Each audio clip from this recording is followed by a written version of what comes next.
It was easy to relax here, back in my own space with the specter of fire staying in the hills. "Can I ask you a favor?" Ash asked. "Sure thing." I smiled at him and waited for the details. I was exhausted and on edge, but I would have done anything to make sure that his and Sean's wedding went off without a hitch. Ash turned to me a little and nodded at the assembled family and friends. "Third row, dark-haired guy with 2 children. Can you keep an eye out for him?" Third row, dark hair. I scanned the guests, and finally I spotted the man Ash was asking me about. Wow, he was a sight for smoke-sore eyes. Cute, smaller than me, and thus everything I didn't normally look for in a partner, but still, he was looking this way, and he was gorgeous. My libido perked up immediately, despite me coming off a 4-day rolling shift that had nearly sapped every bit of my energy. Hello, sexy dude in the third row.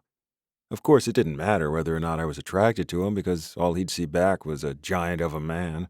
And even if he was interested in a big old firefighter, it would have been because he liked to be manhandled or dominated or anything else I didn't want. Scratch that. I loved to manhandle the men I was with, but only if they did it back. And I knew the guy was sitting down, but he wasn't big at all, and I'd intimidate him. Still, I could look out for him today if it was important to Ash.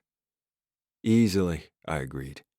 Ash gave me a wide smile. Sean was a lucky guy. He'd found the one man who made him happy, and today he was marrying him. 60 or so people had gathered, waiting for Ash and Sean to tie the knot, and there was a gentle murmur of voices, and the occasional chime of cell phones or the click of a camera shutter. All of our neighbors were attending as well, and that included Gina, but I had plans for how to avoid her, which mostly included me hiding in the bushes.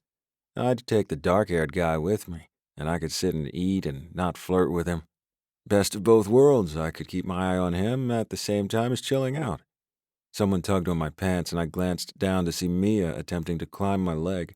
I crouched down to visit with the gorgeous little girl, so envious that Sean got to be a new daddy to this precious bundle of light and laughter. "Hey, baby girl," I murmured. "Nan," she burbled away and patted my chest, yanking on my tie and laughing at me.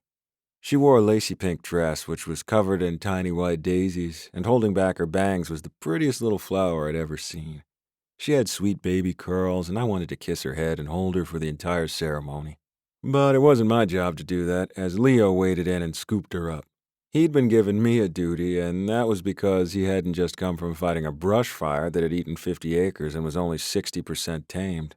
I knew Sean and Ash were giving me space just to be me, but I wished I had the responsibility for Mia wrangling because then I could maybe stay awake and forget all my aches and pains. At least I'd been given the job of watching out for the mysterious dark-haired guy with the children. That would keep me awake, alert, and busy enough so people didn't ask me questions. I needed that right now. "What are you staring at?" Leo asked as Mia wriggled. "Guy in the third row from the back, dark hair, cute," I said in a low voice. He tracked where I'd been staring, but Mia tugged at him, and I doubt he got a perfect look. "Oh, nice," Leo said, and I swear the asshole licked his lips and narrowed his eyes. "I saw him first." "Eric, he's so not your type," Leo summarized and winked at me. "Do I need to remind you about the Walmart incident?" "No, you don't." I gritted my teeth, waiting for the usual teasing and hoping that the wedding started soon. Attraction hit me at the worst of times and with the poorest potential partners. Case in point, the unfortunate Walmart yogurt aisle incident that Leo was referencing. A happening that I wished I'd never shared with Leo and Sean and which I would have liked to forget. In my CalFire shirt and reeking of smoke, I was so clearly a firefighter, and this smaller guy had swooned. Well, that was what Leo called it. All I know is small cute guy said he'd felt woozy and wanted me to carry him out of the store. I'd held him still as he'd swayed. After all, I was a trained professional, and the guy had been about to keel over. But when he'd gotten close and suggested I pin him down, then fuck him in my car using cherry yogurt as lube, I'd declined.